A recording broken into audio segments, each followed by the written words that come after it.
Hey everyone, Coach Frisk here. Just wanted to check in with you all and fill you in on what has been going on with my life the past couple days, and then touch upon a pretty intense subject in the world of sports, training, quite frankly, even in the professional world, burnout. So that's kind of what I've got on my mind today. Uh, First, wanted to fill you in on my wife's birthday. It was the other day.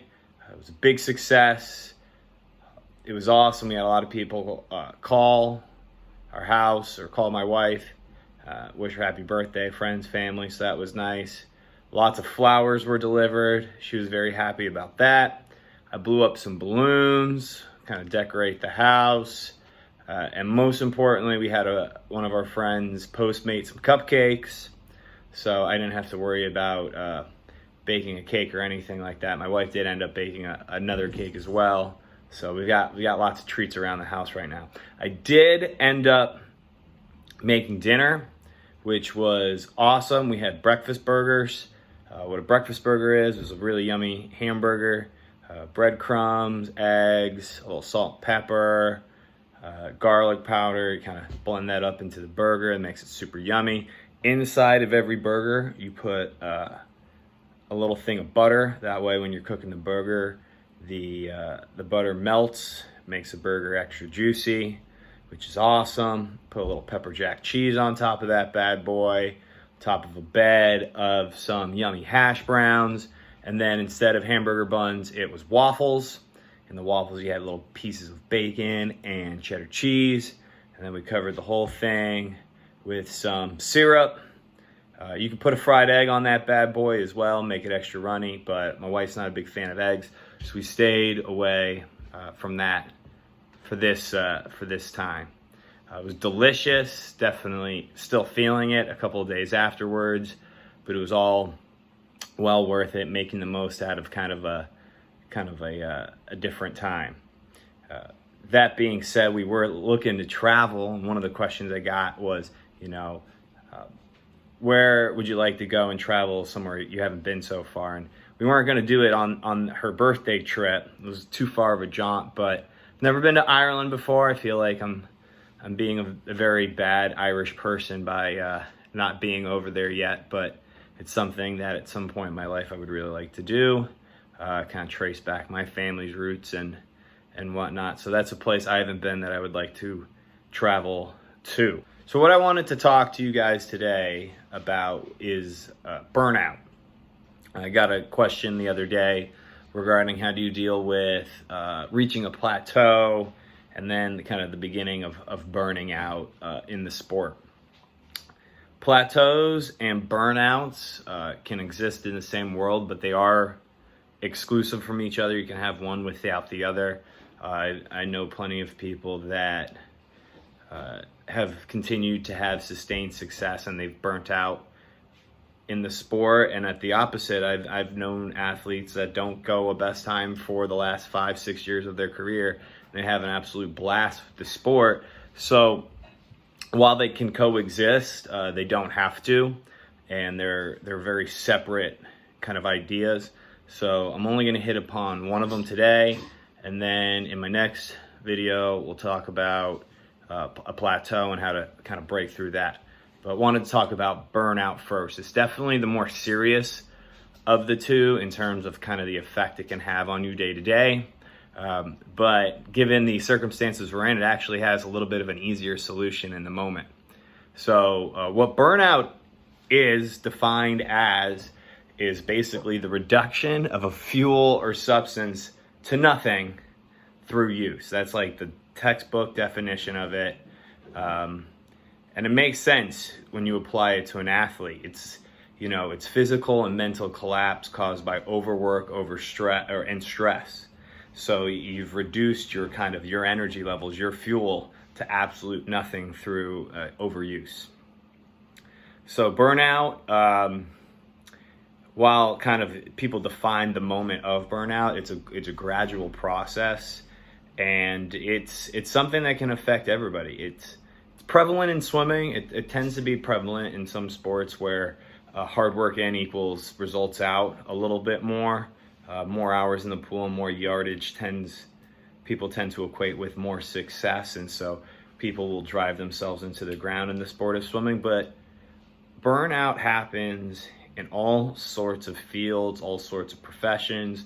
I know coaches that burn out because they try to, coach too many practices and be on too many boards and things of those lines. And so it can be really hard for everybody, and everybody can experience burnout. But before we kind of talk about how you can handle burnout and the process of kind of getting yourself back on the right track, I want to talk about how it kind of progresses and how you can kind of recognize it in earlier stages. So in my thoughts, there are kind of 4 stages of an activity that leads to burnout. First, you have the stage where everything's new. Then you have a stage where you introduce a little bit of stress. Then there's a stage where there's stress all the time, kind of constant stress. And then finally that leads to burnout.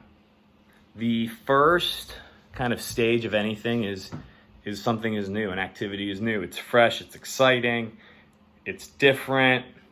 Every time you kind of go to work at it, you improve measurably just because you're processing everything and everything is new. This is kind of your lower end swimming, if you will.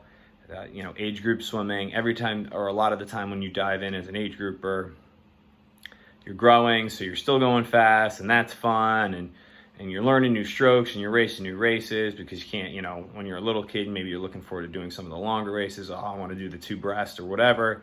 And so things tend to be new for a while, and things are exciting. The next stage is kind of the introduction of stress. And the one thing I want you to realize is that stress is both good and bad. Stressors kind of come in all shapes, sizes, and forms. A good stress is, goal setting and trying to strive for goals. You're putting yourself under a little bit of stress there to achieve something you haven't achieved before. And it's hard and it's stressful, but at the same time, once you achieve that, you get this big sensation of, success, and there's kind of this relief, this payoff of, okay, what I've been putting myself through has allowed me to get something or achieve something that I really want. So there are good stressors.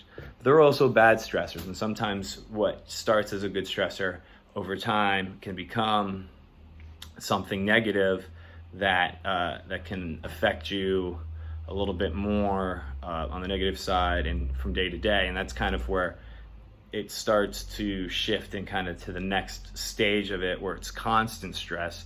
And all of a sudden at that point, you're not enjoying going to workouts as much. That aspect of it isn't really getting you all jazzed up. Maybe you miss a practice here or there.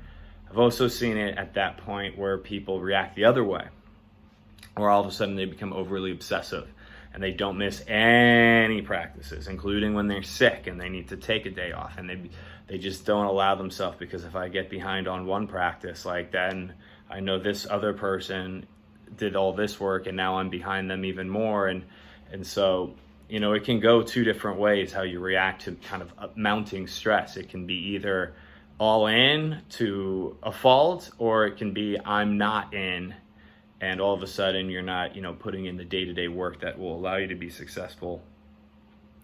And then, you get to the meet, you don't like the results you have, and then you go to practice even less, and you're like, it's stupid or whatever. And so the way that mounting stress, if it isn't relieved and the pressure isn't kind of taken off, it can mount, and people will handle it 2 different ways. But no matter which way you handle it, at the end of the road, you come to burnout, and it's just everything's become too much. You're mentally exhausted, physically exhausted, emotionally exhausted, and you don't want to just quit swimming, in our example, like I had mentioned. It's applicable to anything.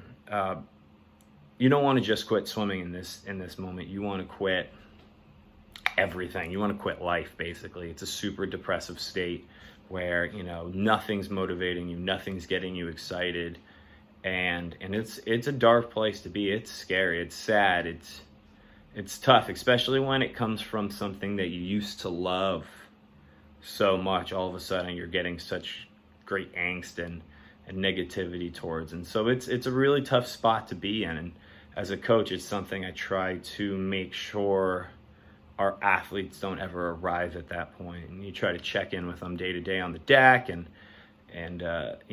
kind of watch them in practice to see how they're performing, to make sure that they never reach that point.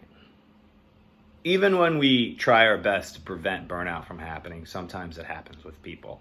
And the best way to handle it, there's a couple of different avenues. Honestly, the best is rest. We'll kind of touch upon that more in a second. But before that, I think with whatever activity it is, you need to kind of go back to the beginning and understand why you love it, why it's a great activity, why it's something that you had already spent and pushed yourself to the limits physically, what about that activity, or in this case swimming, what about it is makes it so special to you to begin with. And when you kind of redefine that and recapture that, it really helps a lot. If all of a sudden you realize, I just love it because, day in, day out, I push myself really hard, and I'm surrounded by friends, and you maybe get away from what you only do on, 10 days a year at meets, and having that define your whole swimming experience. You can still have goals, don't get me wrong, but sometimes it might even help to reset your goals with baby steps. And all right, hey, maybe I just want to get within a handful of seconds of my best time, and then I can go from there. And so redefining goals and recapturing the passion for the sport, or what made you interested in that activity to begin with, is a good first step with burnout. From there, you might want to have an open and honest discussion with a coach, boss, supervisor, whoever it is that works with you in that activity or sport, so they can understand where you are and realign how they're going to handle you and in practice or at work or whatever. And sometimes from there, both parties decide maybe it's the best option is a change of scenery, a different coach or a different team or a different company, to kind of allow for a real reset. And I've been on both ends of that. I've had discussions with swimmers and decided that working with me or working my group probably wasn't the best idea. I've had the opposite, where I've been fortunate enough to have very talented people come and work with me after it didn't work somewhere else before. If you're worried about having that type of discussion with your coach, you shouldn't. It's their job to make sure that you have the best path in front of you in order to achieve success. And that's, to arm you with knowledge and training background and things like that. And part of that is, a coach putting their ego aside and realizing that maybe someone needs to go and try something different to get the results that they're desiring. There are times, however, where a change of scenery, kind of trying to rediscover that passion, and some of those elements aren't enough. Remember talking about the definition of burnout before. It's true exhaustion mentally and physically from doing work. And so sometimes the only solution is rest. And right now we're in a situation where we're mandated to rest. And so we should take advantage of that. It's rare where we get to just really hit the relax button in some senses and not feel panicked and not feel like we're constantly behind. That's how burnout starts, is that you push yourself past the point you should, because you just feel like you're constantly behind, or you're not achieving what you're supposed to achieve. And so right now we have been given, even though it's a trying time, it's a gift to be able to kind of reset, reevaluate the things that are important to us, the things that we love. Absence makes the heart grow fonder. And I know there are some people that are already itching to get back into the pool and ready to train. And maybe some of those kids that were a little bit burnt out the first week or two are like, oh, right, no practice, I can just chill out. But a couple weeks after that, they're going to really, miss some of the things that they love about swimming or the pool or whatever activity it is. And when we get back to normal, they're just going to be that much more fired up and excited about the opportunity they have in front of them.